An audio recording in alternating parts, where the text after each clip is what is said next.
My notes are digital, unlike Jerry Fox. All right. Well, good afternoon, everybody, both in the room and on screen. Thank you very much for coming to our inaugural Big Ideas Beta event. For those of you I haven't met, I'm Tom Maddox. I'm a cardiologist at WashU, and I'm also the VP for Digital Products and Innovation for BJC. And I, along with Philip Payne and colleagues at I2, I'm really happy to co-host this event.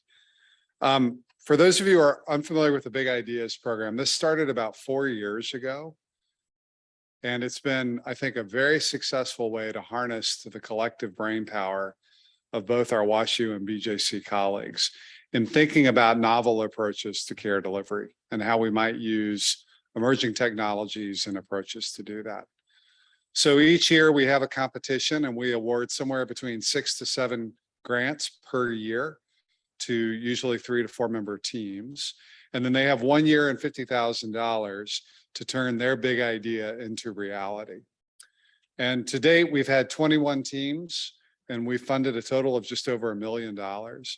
And it's been really exciting to see what they've done. Some examples include predictive models to anticipate those who have palliative care needs. We've had automated depression screening for patients with chronic pain in our orthopedic clinics. We've identified electronic health record markers of burnout among our clinicians and been able to target some opportunities for improving that. We've been able to identify cognitive changes in diabetic children based on their ongoing glucose levels. We've used wearables to predict post-operative complications among patients undergoing pancreatic surgery. And then finally used voice assistants to help our inpatient nurses manage clinical supplies on the inpatient floors. So a lot of really sort of impressive and novel ways of using technologies and models and other capabilities to help us improve the care that we provide to our patients every day. And many of the examples I gave you have actually found their way into clinical operations and are in the process of scaling them. So not only are these good research projects, but they have clear pathways towards operational impact. And although we've been really excited about this and that we as a lab team get the report out of these projects as they happen, we realized that we probably weren't making it as visible to our community as we could. And that was the impetus for having these kind of events. So this is the first time where we've had our most recent cohort of grant awardees publicly present what they're doing. And they're doing that now to you both in person and virtually. And we anticipate this will happen every year. We have our teams be funded for an entire academic year. And so the group you'll be seeing was funded from summer of 21 to summer of 22. And so now they're ready to show you the fruits of their labor. And we anticipate doing this for the current cohort that is now working on their projects, and we'll be able to showcase to them a year from now. So we hope you'll find all this work as impressive as we do. Perhaps it'll inspire you with your own big idea to compete for the next set of funding. We'll be opening up letters of intent in the next month or so and selecting our next tranche of grant holders next spring. And you'll see from Lindsay Lay some outreach about that in the next week or so. So keep an eye out for that. In the meantime, I want to invite you to enjoy the presentations today. And I want to thank all the teams for the hard work that they've provided. I want to thank members of my lab team, particularly Lindsay Lay, Ali Cosador, and Megan Nelson for providing a lot of the coordination. And of course, their counterparts in I2 have been good partners in this process. As you guys know, we have a virtual component to this. It's on a Zoom platform. You guys know how to work chat. So if you have questions for the teams, we'll be monitoring the chat. Just go ahead and type them as the thought occurs to you. And then we'll be able at the end of each presentation to be able to ask on your behalf to the teams. So with that, we'll turn it over to the first team, and thanks for your attendance.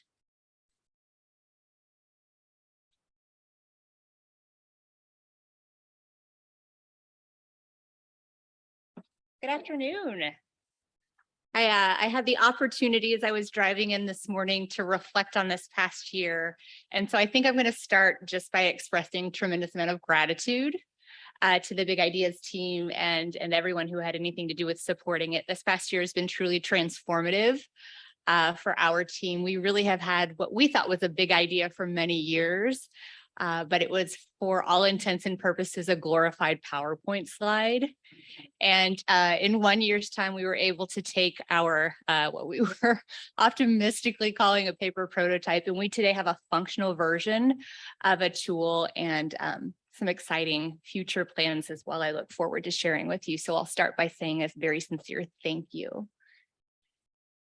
I also had the opportunity to reflect on really the context. Why did we think this was an important tool to move forward? And so I do research in palliative medicine and spend a lot of time talking to hospice providers, which is really the home for the tool I'm going to describe this afternoon.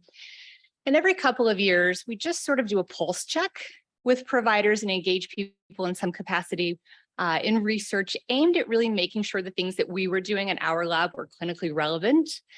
And every year, there are a couple of people for whom you think, wow, this is sort of a tough gig. This is maybe not a good fit. But the last survey and last qualitative interview series we conducted, and this was prior to COVID, we were really struck by how much people described things like drowning.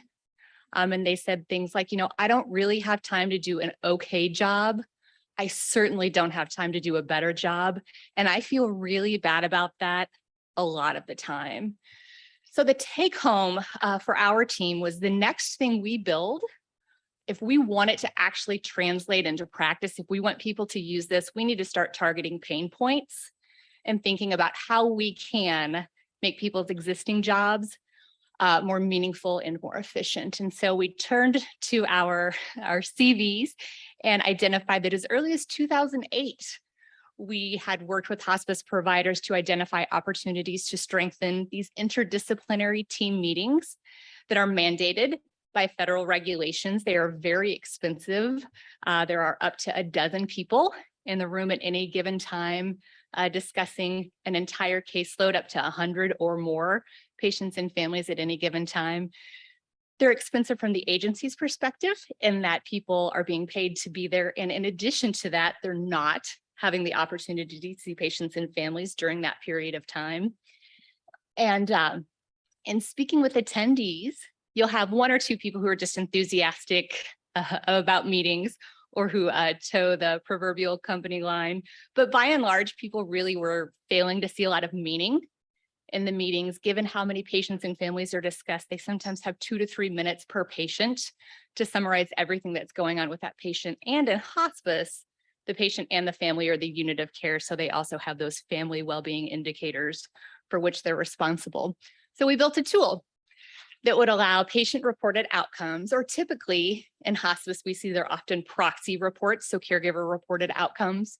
We would allow patients and families to input them in a very efficient, easy-to-use way and create patient scorecards that would allow those teams at a glance to look and see a comprehensive list of symptoms and identify just by the intensity a box is colored which symptoms and well-being indicators need additional attention so they can act on that. I mentioned we started with AIM-1 with a glorified PowerPoint slide, and that's actually not much of an exaggeration, but we didn't want to throw away years of work that actually informed that slide. And so we wanted to start by conducting a user evaluation of our current prototype and did that. And I reported on those findings at midpoint. That's been completed for some time. But today I'm pleased to report that we've also achieved AIM-2. So we have a fully functional product I'll talk about today. And I'll make reference to our tool as envisioned, and it's a very tortured acronym. So I'm actually going to have to read to tell you what it stands for. Engagement and visualization to improve symptoms in advanced oncology. So we get there, that's our path rather to envision. When I was looking back and asked to think about the lessons learned, this is another moment of gratitude. When we checked in at midpoint, we were sort of stuck.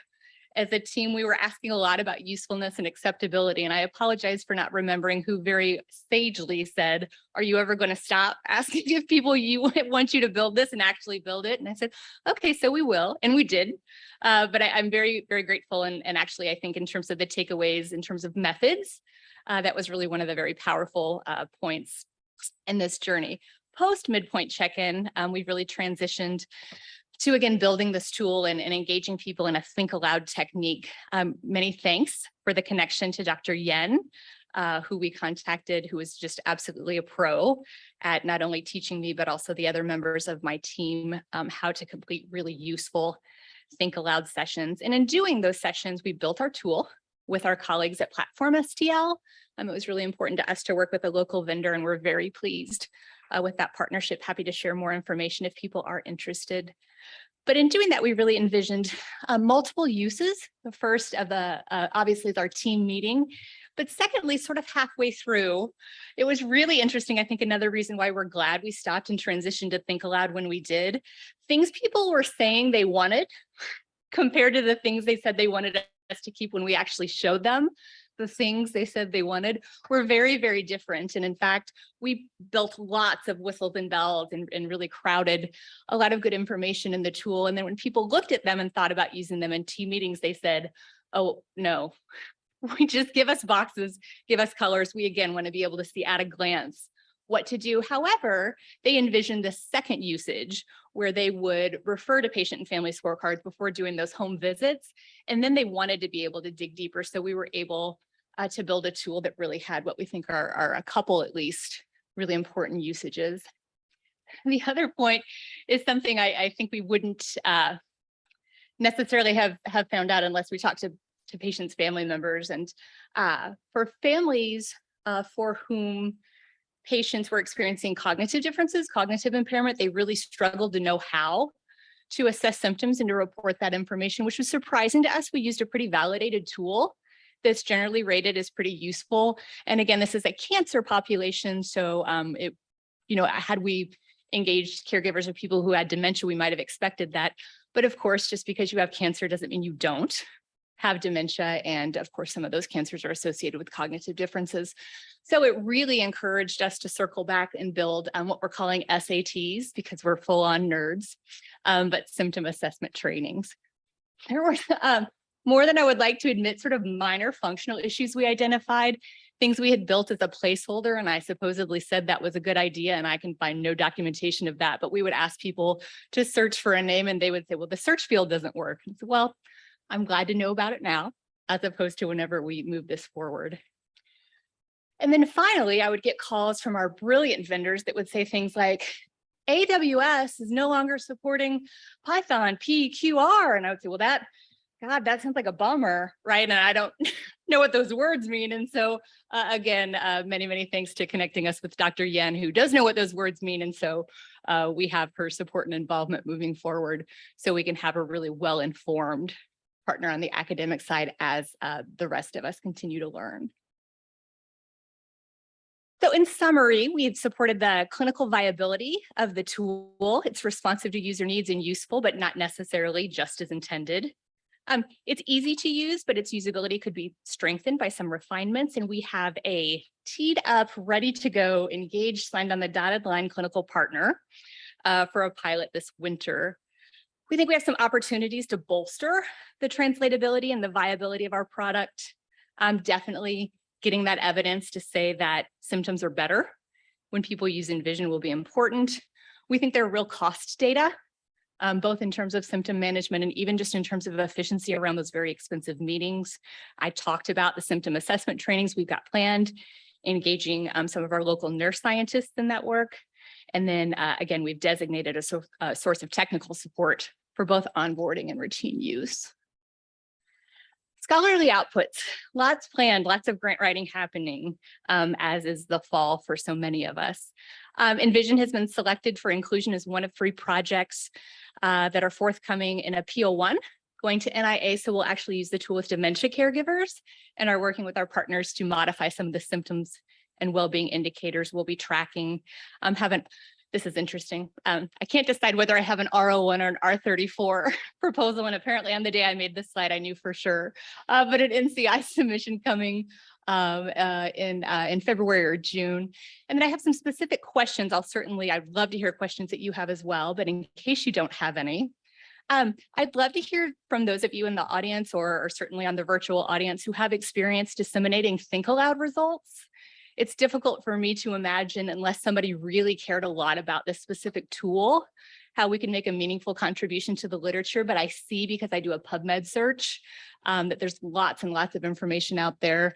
So I would welcome any thoughts there. And then just any contacts, if you have advice and wisdom, I'll certainly take it. But I'd love to know kind of names of people who have experience navigating sort of IRB and information security issues. So we have a tool that is not HIPAA compliant, but we want to get patient and family information and certainly have the ability to do that with the IRB and some responsible scholarship, but would love to know of people who've done that successfully who wouldn't mind an email if questions arise. And then just happy to talk anything and everything about Envision. So I'll close by expressing my gratitude to everyone who's been involved and happy to entertain questions or comments.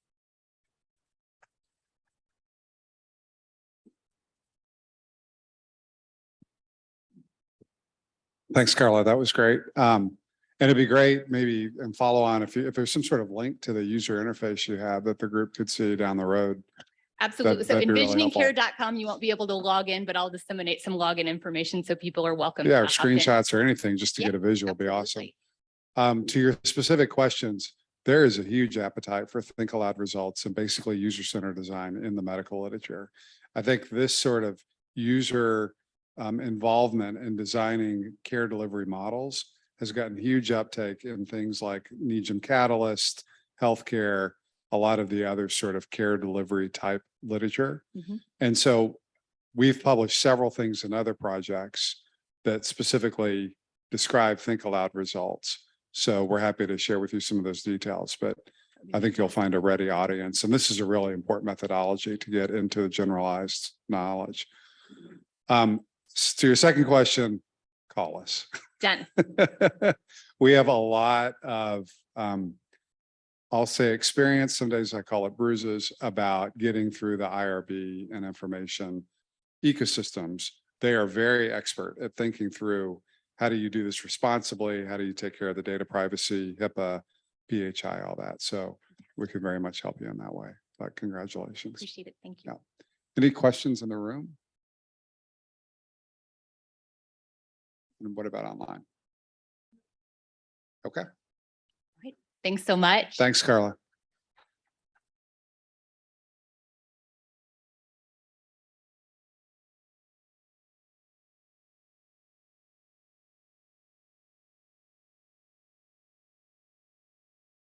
Hello, I'm Amanda, and today I will be presenting our results on developing a device for bedside pressure monitoring.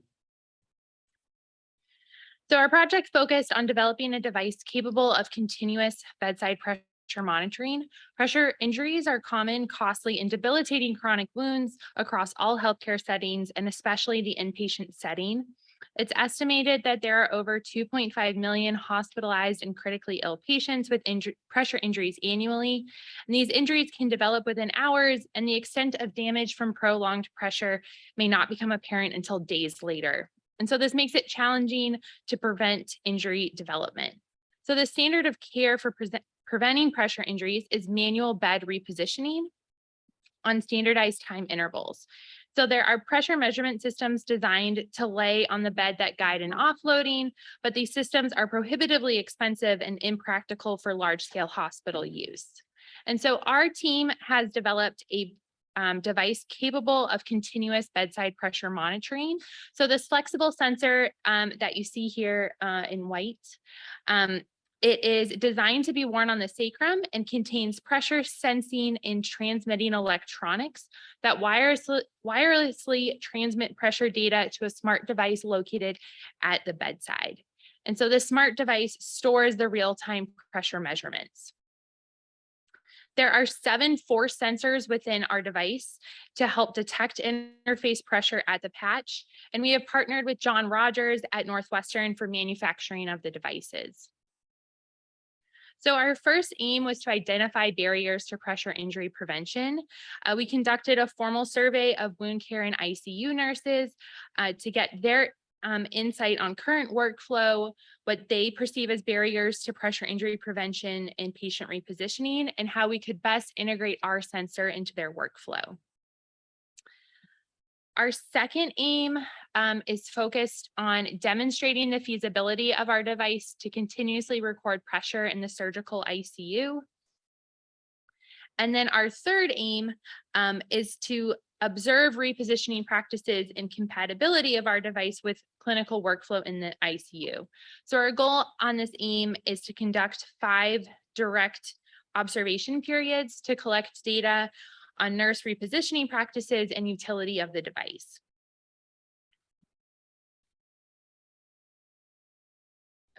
So in aim 1, our survey was sent to 163 wound care and ICU nurses at Barnes-Jewish Hospital, and we had a response rate of 27%.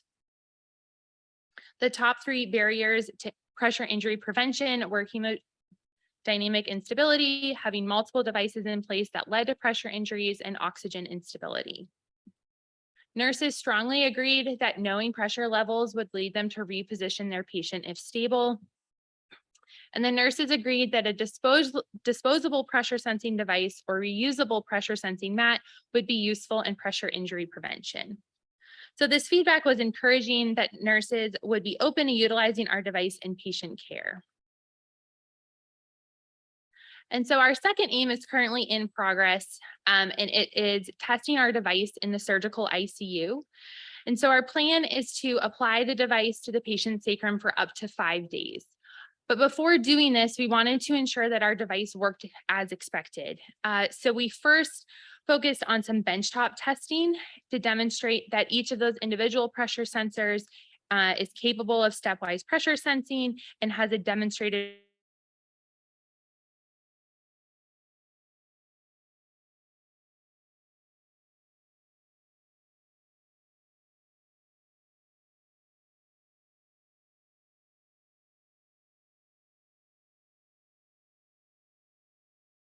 is when the individual is sitting in a chair leaning against the back, and we see that sensors 1, 3, 4, and 6 detect pressure changes. State 3 is when the individual is laying on a sofa, and so different sensors are detecting pressure changes. State 4 is leaning against a wall. Nearly all of the pressure sensors detect increased pressure. And then state 5 is leaning on the wall towards the left. And then state 6 was leaning towards the right. So we know that our device is working as expected in the lab. And so the next step was to test the device in a clinical setting for a few hours. And so before launching into a multi-day study in the ICU, we decided to take an intermediate step and test it in the OR on a patient for a few hours. So with IRB approval, we enrolled 3 participants undergoing surgeries longer than 2 hours. And we were able to successfully collect data for 2 of those cases. So in case 1, this plot here is just highlighting the pressure sensors that detected increased pressure. And then in case 3, we see a similar distribution across the 7 sensors. Unfortunately, we were not able to successfully collect data in case 2. Some of the pressure sensors broke, so that's why we don't see that data up here. So with all of this, we did realize that our sensor is not as durable as we hoped in the clinical setting. So that leads me to what our major barrier has been so far in our study is manufacturing really robust pressure sensors. And so as I mentioned earlier, we've collaborated with John Rogers' lab at Northwestern. And so each of those 7 sensors in our device are made by hand. And so it's very time intensive and creates some technical difficulties for us. And so this schematic is kind of highlighting what the innards of our pressure sensor look like. And so the electronic layer is sandwiched by this silicon elastomer. So we're currently working with the Rogers lab, and they are optimizing how those microelectronics get encapsulated to hopefully improve the durability of the sensors. An additional limit has been the supply chain. A number of these microelectronics have been delayed for many weeks and months. But we are currently have our timeline to test improved devices in about 2 weeks. And so we're hopeful that once we're able to show that our devices work well for a couple hours in the OR, that we'll be able to move forward with our ICU study. And then in terms of clinical translatability, pressure injuries are common and a costly expense in the healthcare system. It's estimated that the management of pressure injuries can cost the healthcare system between $9 to $11 billion each year. And in 2007, Medicare estimated that each pressure ulcer adds over $43,000 in cost to a hospital stay. And so research has suggested that prevention is more cost effective compared to standard treatment of pressure injuries. Yet there are very few objective tools available to inform clinical decisions on prevention.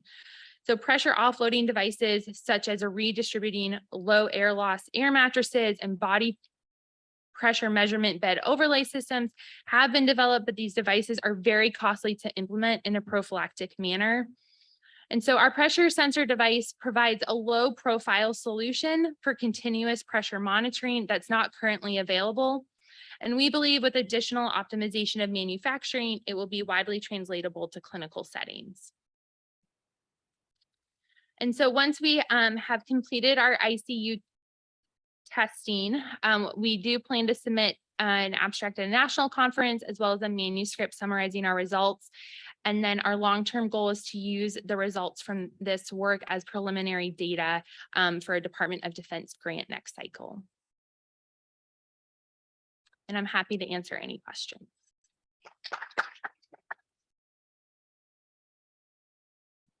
So we do have a couple of questions that have come through the Q&A. The first question is, how can you get nursing insights from the 73% who didn't respond to the survey?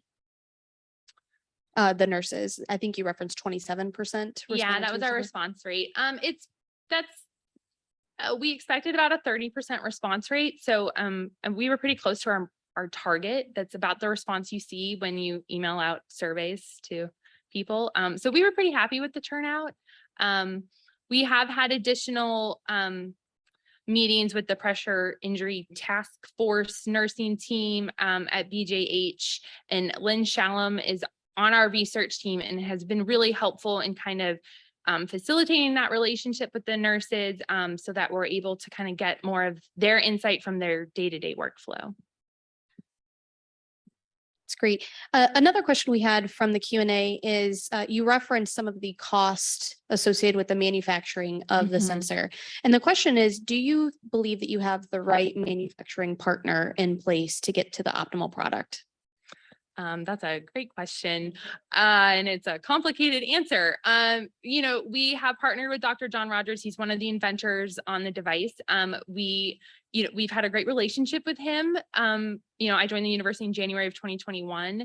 And so, we have a longstanding partnership, and we are hopeful that as the supply chain issues have streamlined, he's had his lab is largely staffed by graduate students. And so there's been turnover there. And so we're really confident in the systems and our process moving forward. But Dr. Rogers is a very valued member, and we work with him on a number of projects in our division. And so we're confident we'll figure this out. That's great. And our third question from the Q&A online is, just a thank you for the very interesting presentation and work that you're doing. The question is, does the sensor pad itself create impression pressure on the tissue? That's a great question. That's part of what we're looking at in our pilot OR study. We have not seen any signs that the device itself is causing a pressure injury. And so I should also note that it is, and I did not explain this on our first slide. So the device itself is not going directly on the patient. So there's an Alleven foam dressing that gets put on the patient and then our sensor. And so there is a very thin layer of foam that is kind of protecting the patient from the sensor itself. But so far we haven't seen anything to suggest that it would cause injuries itself.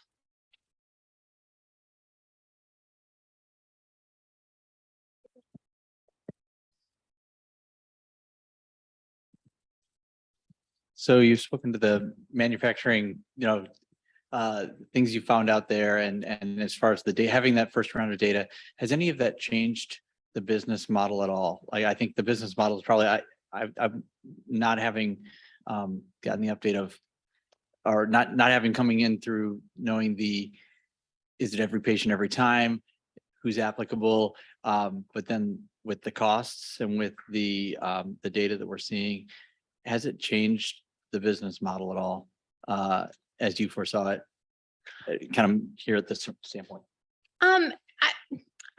I wouldn't say our business model or our long-term plans have changed significantly. We're still confident that with large scale manufacturing, once we have a design freeze and we're able to get to that point, we're confident that the cost to manufacture these would be less than $500.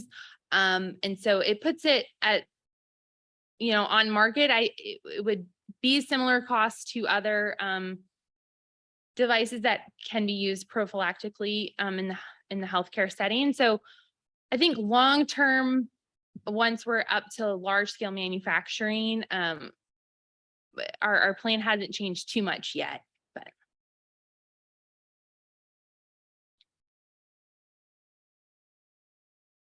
Any other questions for Amanda? Great. Well, Amanda, thank you so much. thank you.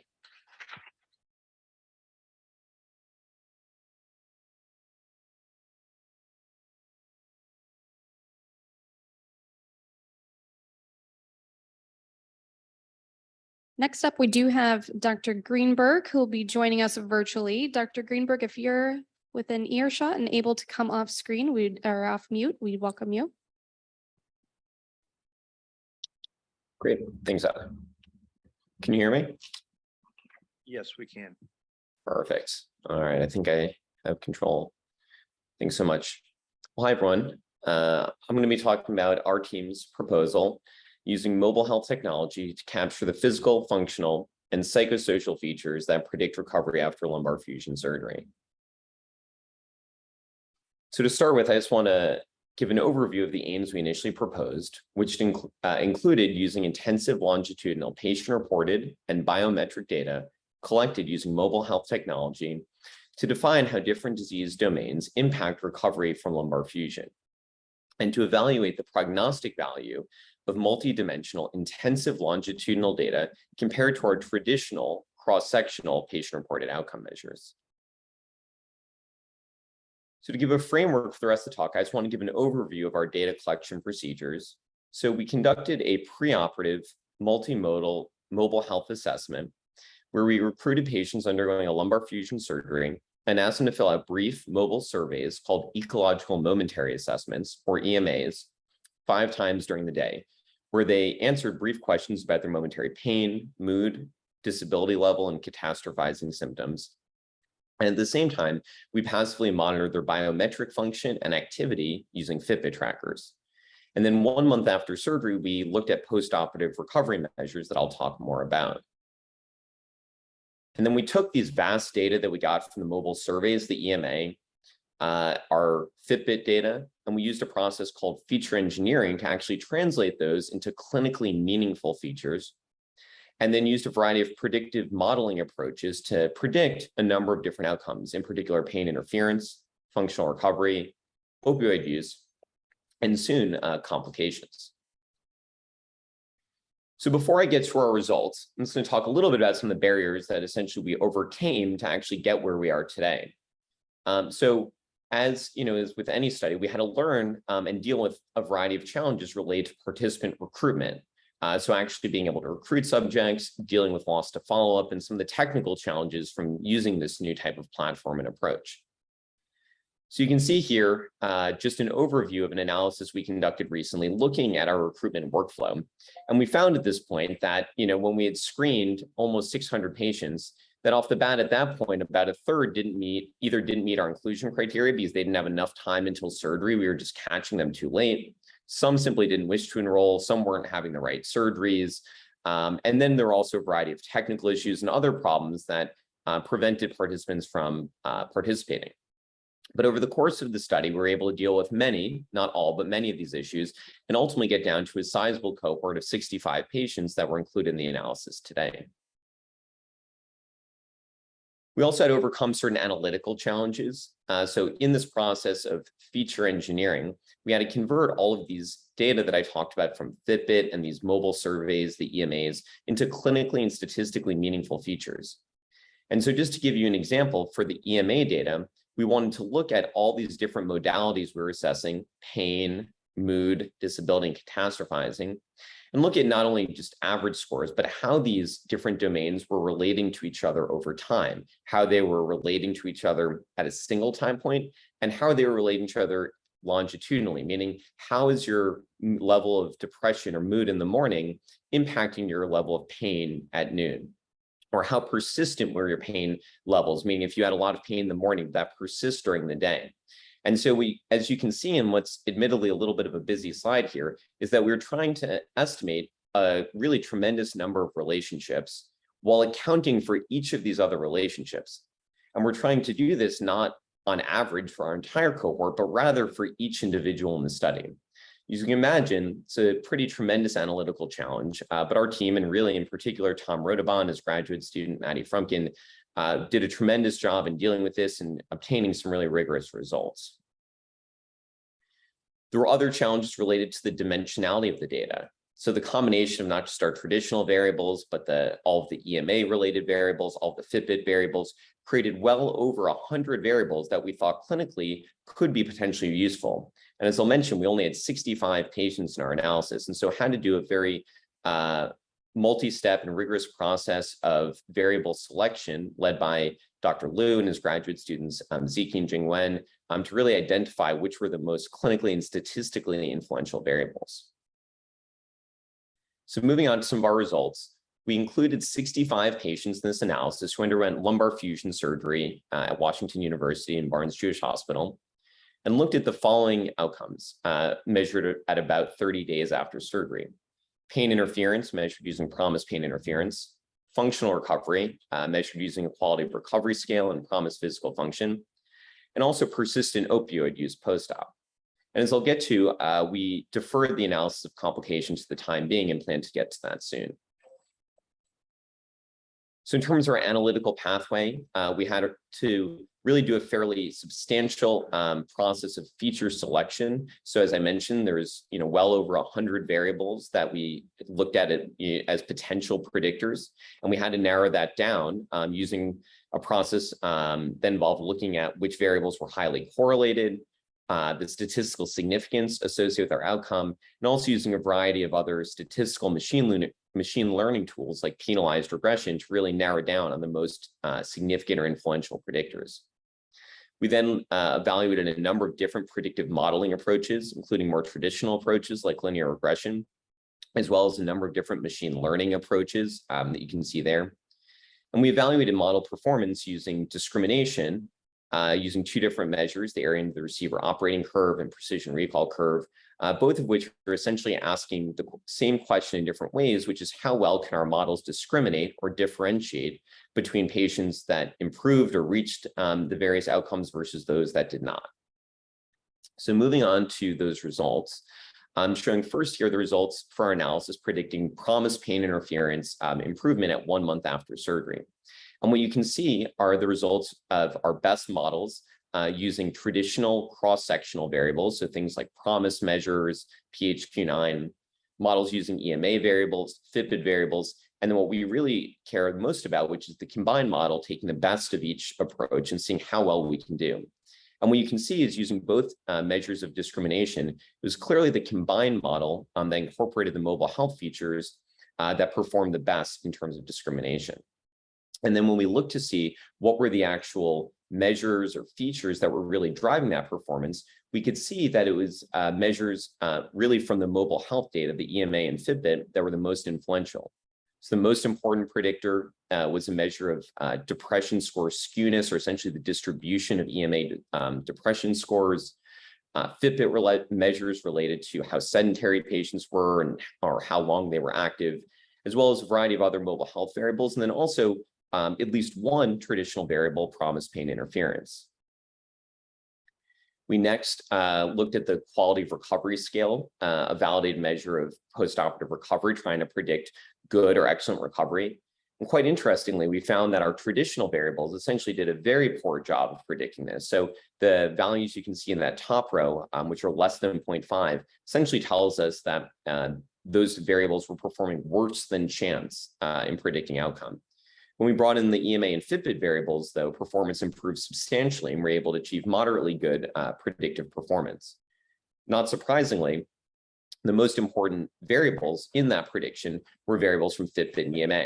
So the most important predictor was a change in step count during activity bouts, which essentially is a measure of gait performance over time, measures of mood stability over the course of the assessment, measures of how long patients spent active, and also how persistent their mood and catastrophizing symptoms were. When we looked at promised physical function, we saw a fairly similar outcome where the combined models that incorporated EMA and Fitbit clearly performed the best. And again, we could see that the most important variables were those from the mobile health. So again, the actual sort of distribution of EMA depression scores, trend and pain scores during the study. We did see a role of some traditional variables like promised pain interference. And then again, a variety of Fitbit measures, such as how long participants spent in more active activity states prior to surgery. And then lastly, when we looked at our ability to predict persistent opioid use, we found that a number of the models actually did fairly well. But again, it was clearly the combined model that incorporated these mobile health variables that did the best. And here we saw, although there was a mix of some traditional variables that helped the predictions, including scales like the Westbury Disability Index and PROMIS Anxiety, it was primarily driven by our mobile health variables, including, again, the distribution of depression scores, Fitbit measures related to activity, and some other EMA measures as well. So where do we go from here?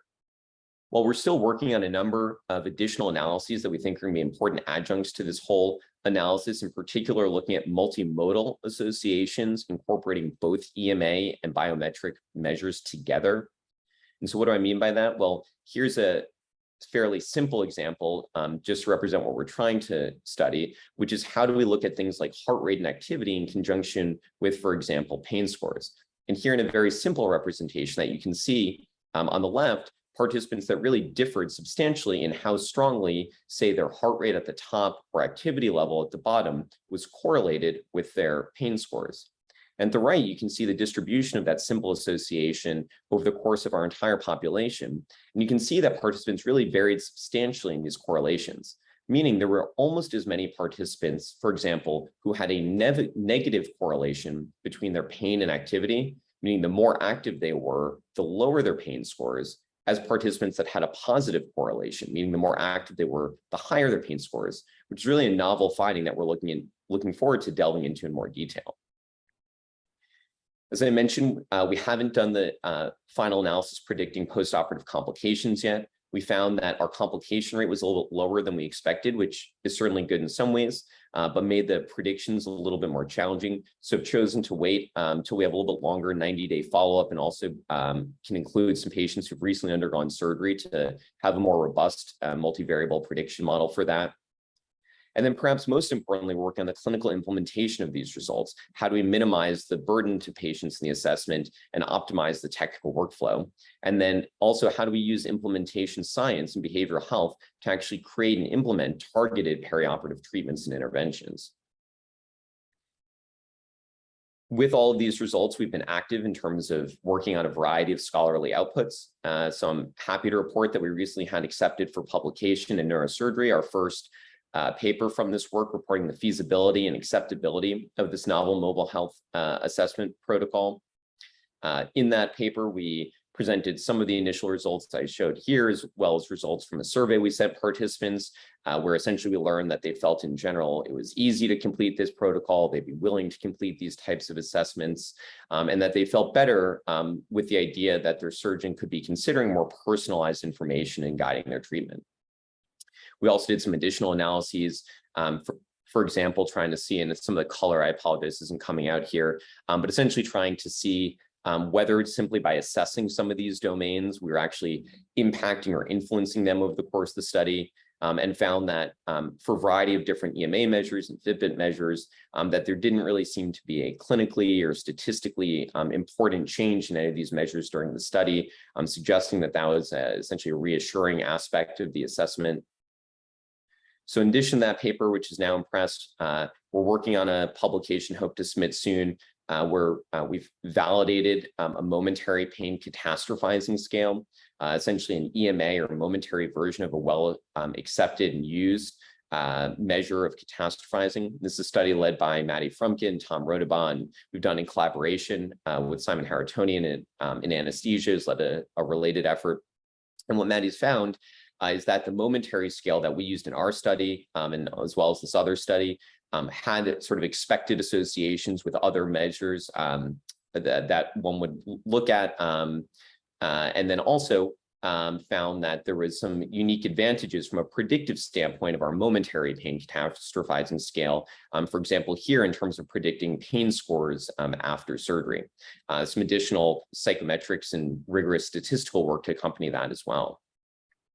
We've also been working on some analyses comparing and looking at the association between our traditional or legacy measures and some of the real-time EMA and Fitbit measures. So for example, in an initial analysis, we found that our average responses on EMA scores had an expectedly fairly high association with some of our legacy measures, such as PROMIS pain intensity or pain interference.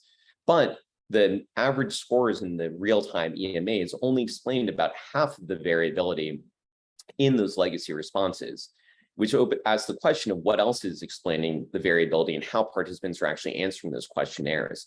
And one thing we found that seems to be an important influence is variability in symptom responses. And it seems to be, in fact, the variability in how symptoms such as particularly catastrophizing and mood change over time that has an important influence in how participants are answering some of these traditional questionnaires that we and many groups use. We're also working on additional analyses, writing up the results of the predictive analyses that I've shown here, additional analysis I mentioned related to post-operative complications, and look forward to seeing those results in press and at national meetings soon. And lastly, I just want to highlight and thank our tremendous research team across multiple different disciplines and schools that made this whole effort possible.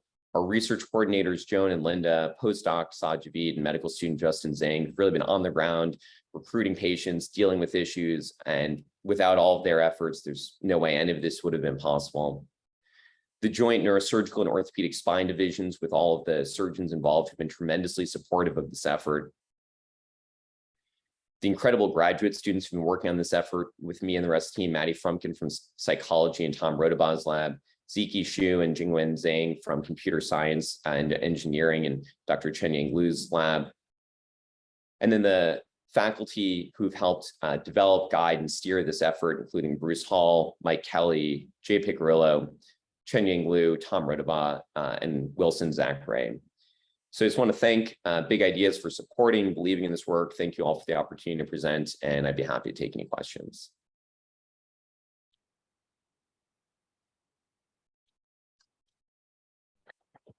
Thank you, Jacob. We do not have any questions online. Would welcome if anyone has a question. We do have a question in the room. Yeah, Jacob, Tom Maddox, that was really great. Lots of really good work. Thank you for leading all that. I had sort of a conceptual question as you were presenting the idea of pain and depression. I'd be curious to know what you guys think the mental model is for their relationship. Often we think about a cause and effect between two variables, and a lot of our models suggest a reductionistic approach. That to me seems like almost a tautological relationship. The more pain you have, the more depressed you might get, which makes the sensation of pain worse, and so on and so forth. So does it matter how those relationships work in how you model and sort of figure out the effects and what to target when you're trying to help out these patients? That's a great question. I think really gets at the core of a lot of what we're trying to do. I think the answer is it matters to a degree. So I think in an ideal world, what we'd like to do, and to some degree what we've tried to do, is measure these different domains longitudinally to be able to look at cause and effect. And I think we're capturing some aspect of that, but I think some of these associations are happening on a level that's so fast that we're never going to be able to measure that, certainly with anything that looks like a survey data. And so I think what we can capture, in addition to some of the longitudinal associations that we have, are profiles that seem more problematic, meaning how are mood scores in general related to people's pain scores? How strongly do those things seem to vary together, whether that be longitudinally or at the same time? And then are those things associated with outcome? And I don't think we'll know for sure just from these observational types of studies, whether that's inherently one thing leading the other. But I think the next step then is to say, well, it seems like this is a potentially pathological type of disease state. And if we try to intervene with psychological interventions, can we impact that? And if we can, then I think that certainly suggests that at least some driving component of that is the sort of underlying kind of psychological component, which inherently contributes to a lot of chronic pain diseases. Okay, so you're basically clustering this into phenotypes that you would then, who maybe some appear to be particularly impacted by both pain and depression, and that's the group you would reach out to because they're essentially hurting the most.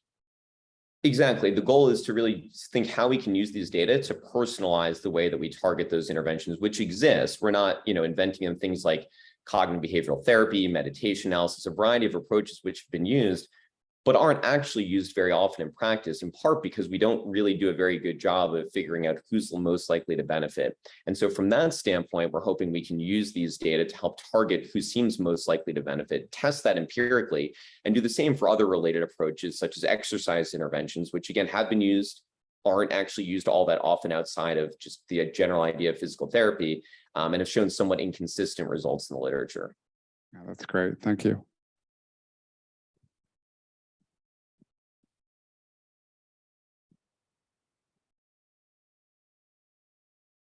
All right. Thank you very much, Jacob. Thanks.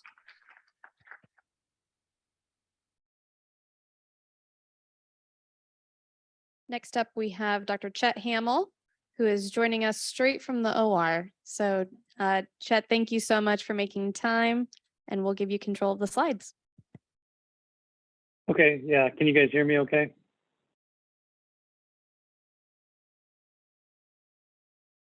Yes, we can hear you okay. Okay, perfect. And can you see me? I can't see myself in this, so hopefully I'm not off screen somewhere. Yes, we can see you. Go ahead and give. Okay, perfect. So, Okay, I'm trying to give you control, but I don't see your name in the list. Can you request control? I don't see it as an option here. I've got it now. You should be good now. Oh, here we go. Okay.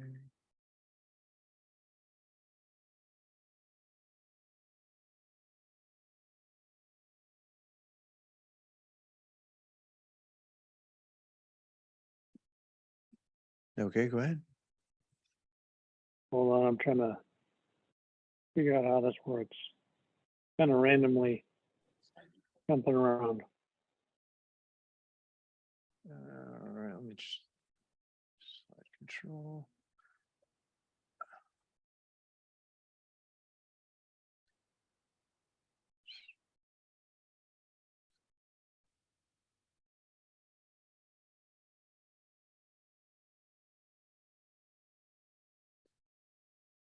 I don't have the ability to give you control for some reason. If you just want to run through them for me, I can just tell you when to advance it. Sure, go ahead. If you want to go back to the first slide, I think it jumped ahead a bunch. Perfect. So I'm Chet Hamill. I'm one of the liver and pancreas surgeons, and my project was looking at pulmonary complications and the use of digital incentive spirometry to see if we can really tease out whether incentive spirometry is useful for reducing pulmonary complications after surgery. I was joined by Dr. Chen-Yang Liu from the Engineering College, and then Peggy Reed Watts from Respiratory Therapy in this project.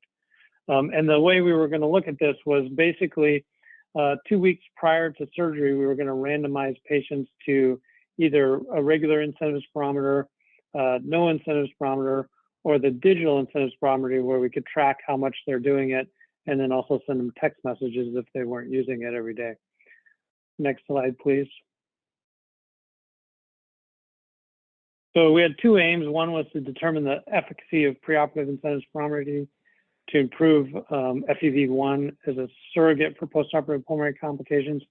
And then aim 2 was to determine the efficacy of incentive spirometry to improve forced vital capacity and blood oxygen saturation in both the preoperative and the postoperative setting.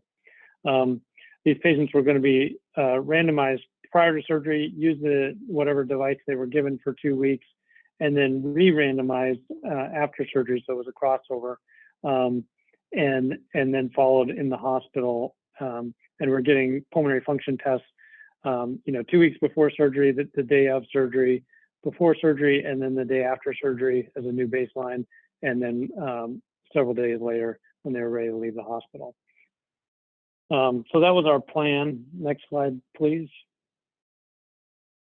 And this is some pictures of our setup. So we had on the far right is the digital incentive spirometers that hooks up to the patient's phone, and they have little games they can play to kind of encourage them to use their incentive spirometer.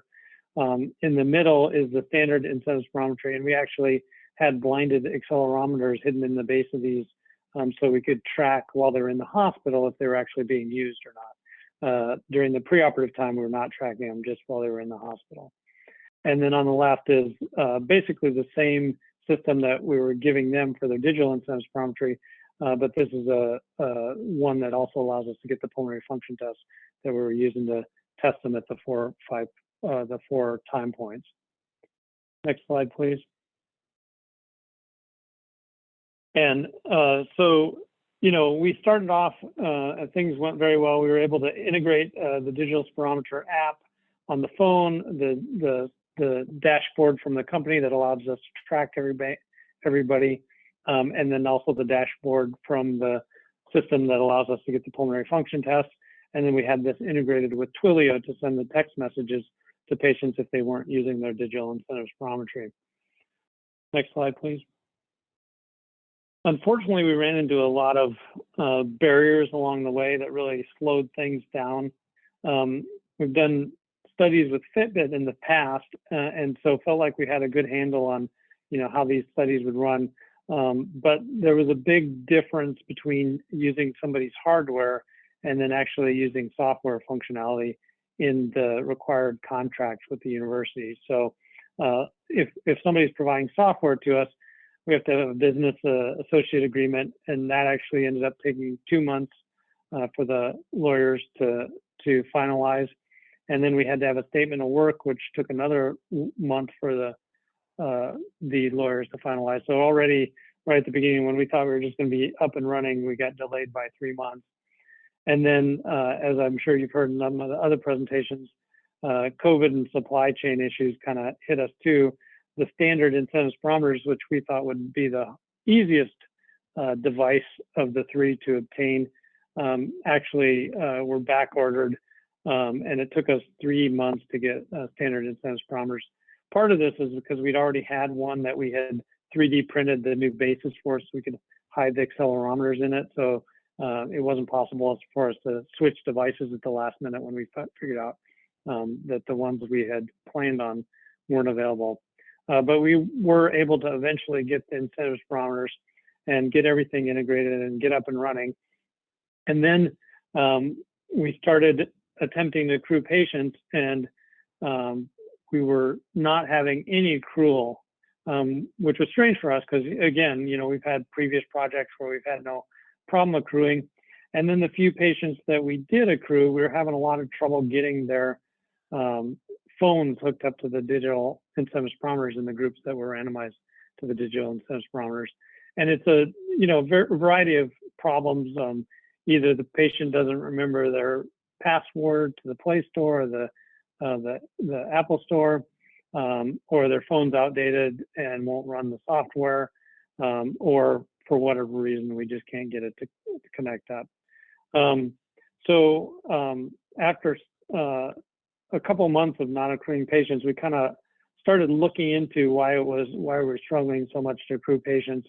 One of the issues was that these patients are in our service are generally pancreas cancer patients undergoing big surgeries, and unfortunately, they're being consented to multiple studies in the clinic. Usually, we ask them to donate tumor tissue, and and then we have studies to kind of follow outcomes and things like that.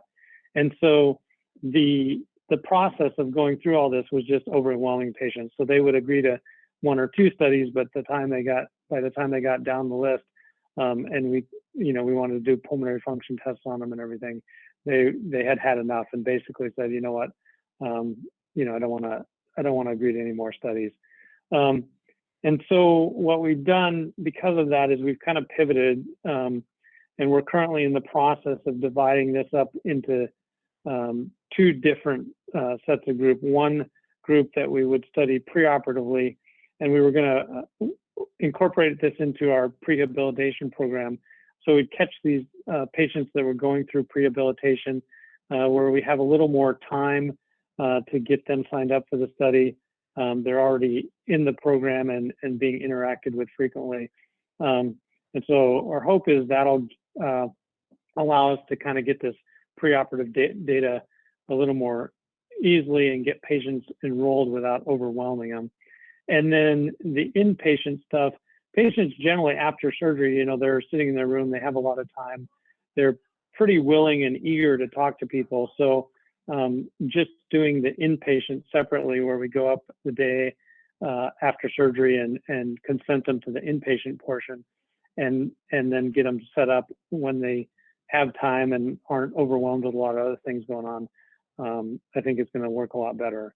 That's our current plan. And then to overcome the technology issue, we're getting a couple cheap Android phones that we're going to have already, since for the inpatient portion, since the patient's going to be in the hospital, we don't have to worry about sending them away at the phone or anything.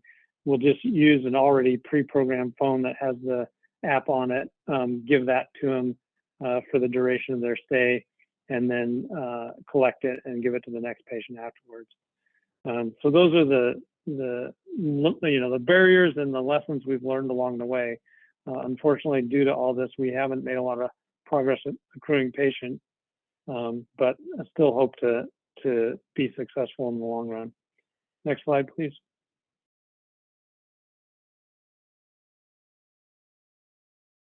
And then just some comments. I've said most of this as I was talking about the barriers, but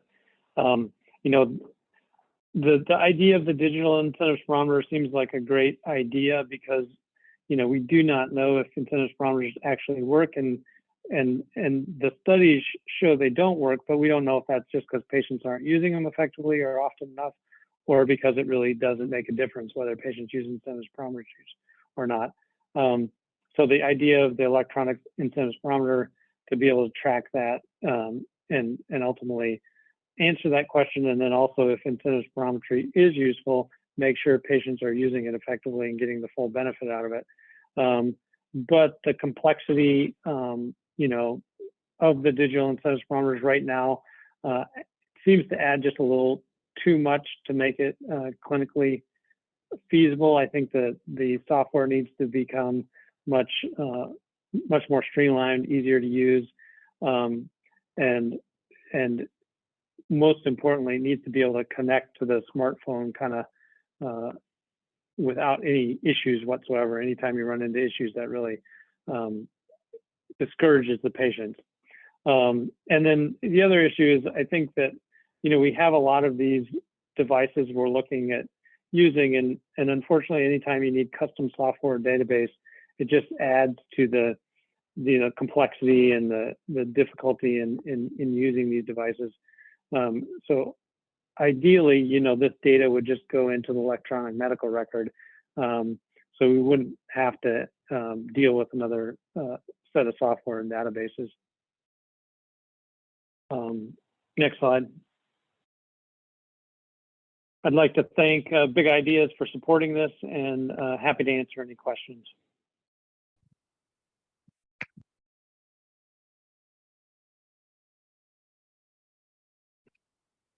Chet, thank you so much. We do have a question coming through the Q&A. And you mentioned some of the barriers around the technical components, specifically around phones. So the question relates to, given those issues from study participants that they had in enrolling with their phones, is there a role for our clinical research center to have a quote unquote tech support offered to them, similar to maybe how the Genius Bar at the Apple Store operates? Yeah, that's a good, I mean, we basically have that. We have a research assistant that we did a big Fitbit study, and she was in charge of being the tech support for the patients, getting their Fitbit hooked up and keeping them running. And the same person was running this. So we have our Genius, but there are just times when, you know, whether it's the software on an end, we can't deal with it or something like that, where it doesn't help. I think better would be devices that, you know, were just more, I mean, so ideally I would say that these devices have a cellular radio in them and don't have to hook up to a phone and have a separate app and all that. They just, you know, directly transmit data into the EMR, and we can monitor and access it there. You know, I think that would be the ideal, and that's what I'm looking for in the future going forward.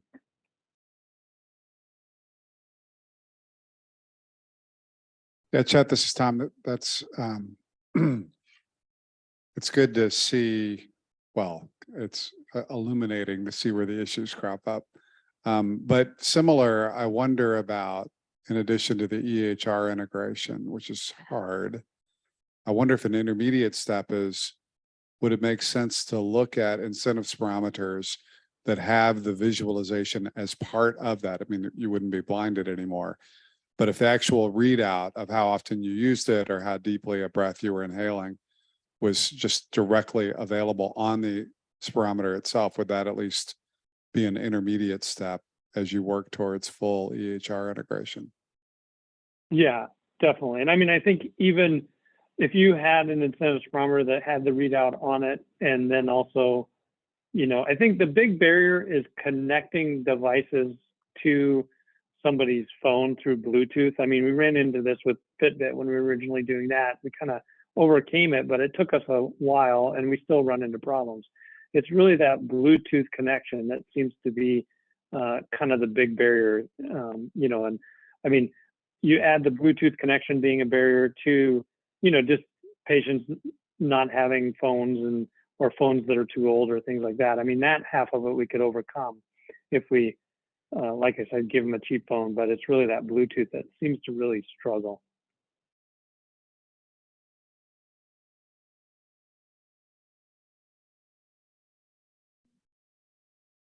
All right. Chet, thank you so much for joining us virtually, and great presentation. Thank you. We are about to welcome our last presentation. As Dr. Montana comes to the podium here, we would like to remind everybody that in the room here, we do have a survey we would like you to participate in. So you see that printed out on close to your seats there. And then for those participating virtually, we will be putting that in the chat and would encourage you all to participate. So Dr. Montana. Thank you. Does the mic resonate in the room appropriately? Perfect. Okay, good. So my name is Mike Montana. I'm a pediatric anesthesiologist here at WashU.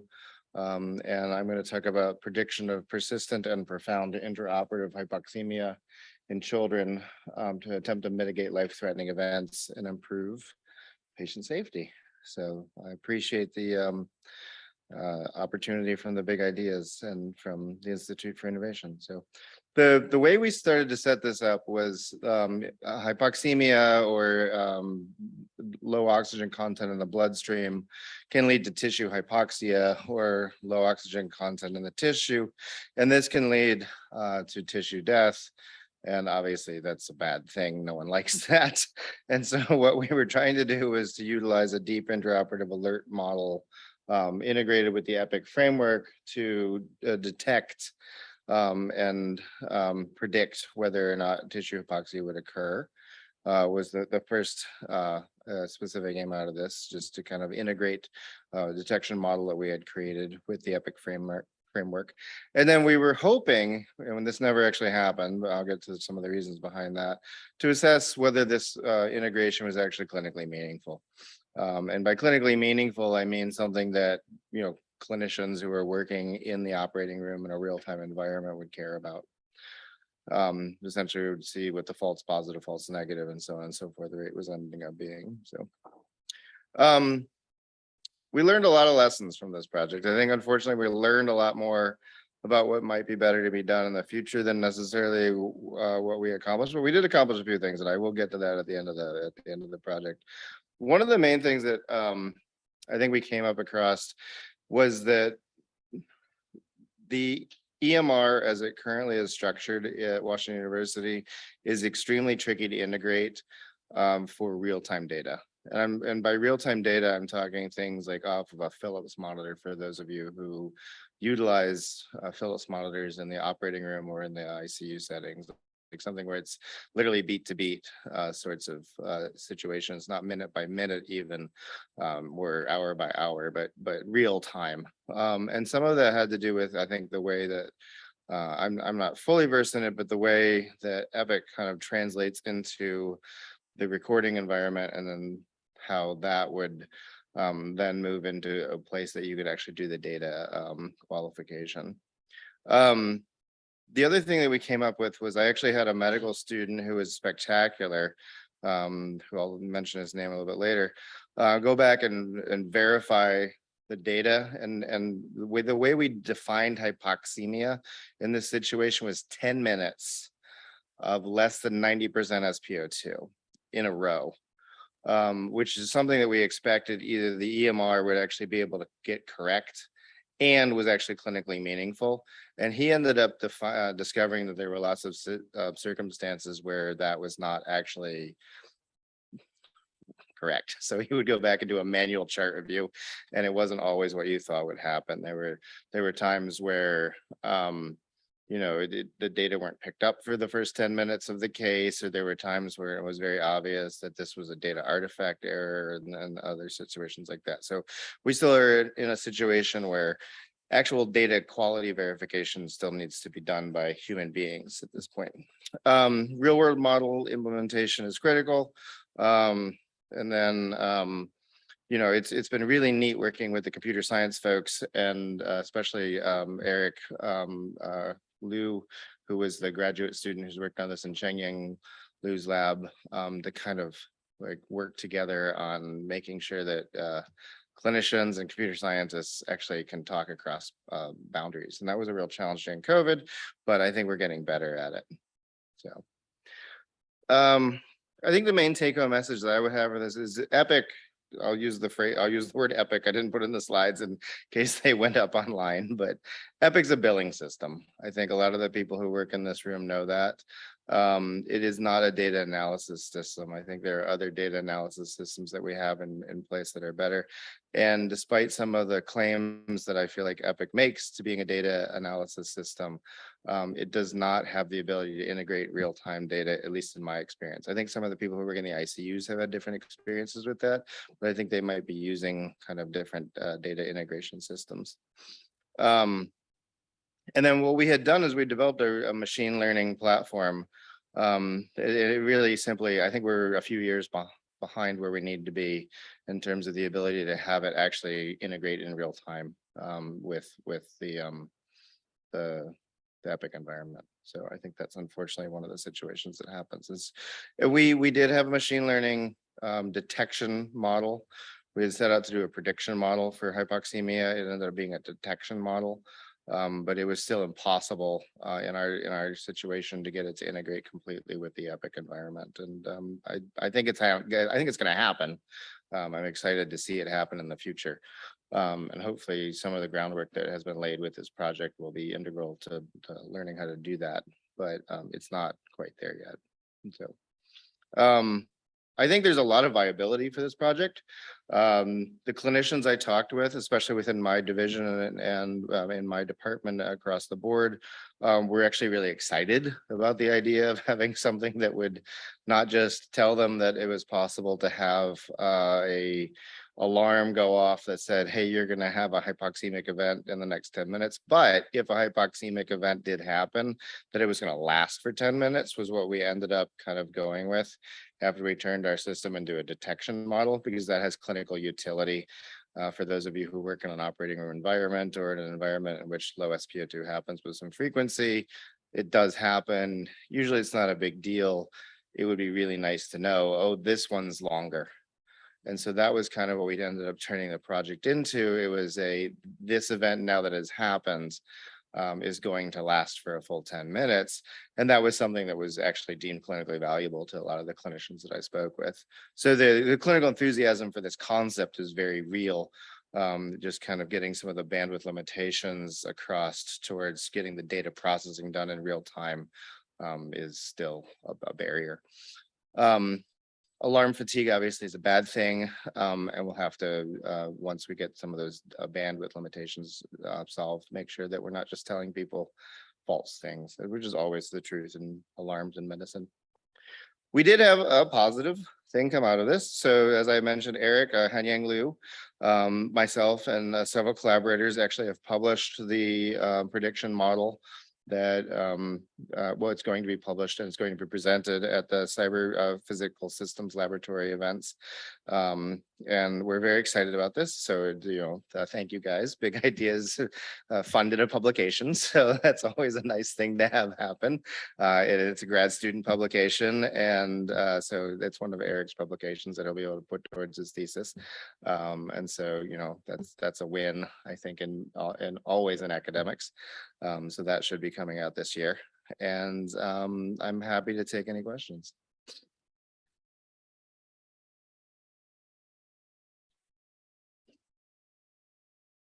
So thank you for this and good work.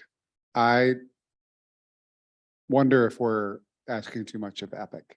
I think we might be. So specifically, what are your thoughts about the way you described it? And you know more about it than I do. Maybe the right, maybe the right data source here is the Philips system or whatever is monitoring live. And then you use that as your platform. Epic will be a system of record always, or whatever a system's EHR is. But in some ways, like I think we're asking Epic to do something that nobody thinks Epic should do, and that's so fine. Yeah. What are your thoughts on that? I think that's actually a really good point to make. So Thomas Canopolo and I talked about this at length. And I talked about this with some of the other folks in my department as well. We have a system called Alert Watch, which I don't know if you guys are familiar with that or not, but it has the ability to integrate, as far as I understand, machine learning programming or language into it to try and detect that in real time. And it is much more of a real-time monitoring system. So I think that there's nothing wrong with believing that we can do real-time monitoring. I think that Epic just isn't necessarily the answer. I've talked with Philips about it, and I've had trouble, and maybe I've just talked to the wrong people, but getting, like, I can't plug a computer into the Philips monitor.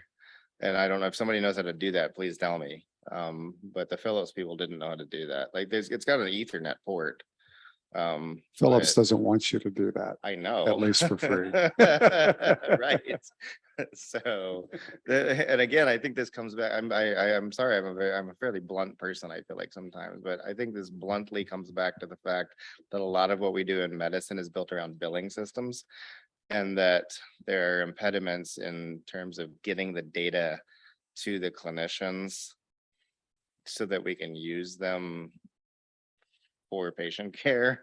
Because in the end of the day, it's more important to some people, not everyone, most people know, but to some people that the billing happens and that's where the money is. And so, but yeah, I think the Philips monitor would be a wonderful place to integrate that.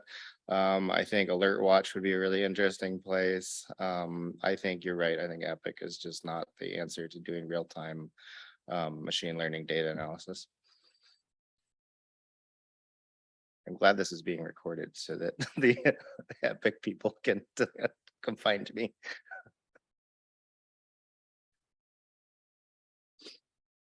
Thank you so much. Thank you. Thanks.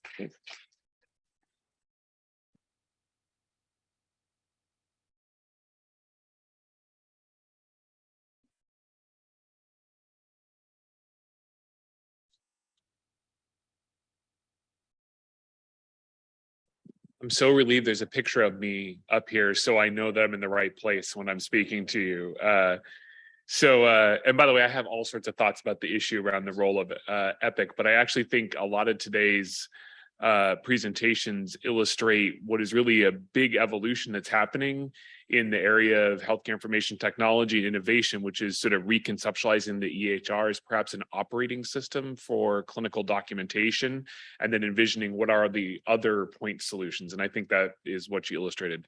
Not really my closing remarks, but a comment nonetheless. So I just want to start by thanking all of the teams that participated today and took the time to tell us about their experience in this program. The really gratifying thing about the Big Ideas program is it really illustrates the power of translation. And we often talk about translation when we think about taking a discovery from the lab to the bedside. But I think here we're talking about translation in terms of taking technologies that are promising in small scale implementations, perhaps in the in silico laboratory, and then scaling them to that next level where we can see if they have an impact on practice, but perhaps more importantly on individuals and communities that we serve. And I think if you're trying to encapsulate the goal of the Big Ideas program, it's really about that type of translation. And I think all the teams really helped to tell those stories today. I did want to say before we closed out, in terms of the name for today's event, where we included the term beta, and it's something that actually Tom and I spent a lot of time going back and forth on. It was quite purposeful. And the reason was we were trying to draw this connection between the projects that are being presented here today and the broader goals of the Big Ideas program, which is about taking these ideas from conceptualization to proof of concept to scaling to something that could in fact be implemented in the real world. And in the software engineering world, we use the term beta when we have a piece of software that's close to being ready for primetime use, but perhaps needs a little bit more evaluation, a little bit more demonstration in the real world. And I think these projects that we heard today are really just that, right? Projects that have gone from something that was a proof of concept to that next level where we can scale. And so it was no accident that we used the word beta, because these projects really are the beta versions of many of these innovative healthcare solutions.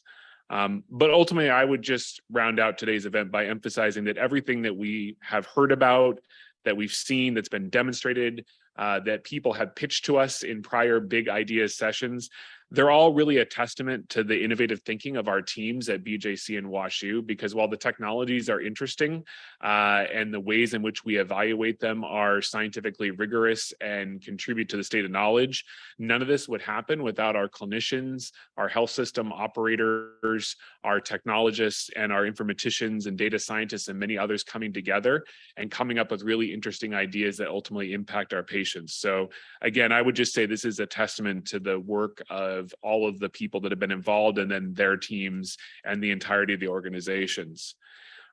So as we close out, I would just remind you, as Tom said at the beginning, to stay tuned as we will be soliciting more Big Ideas shortly. So please bring us your best ideas, those ideas that have that translational potential.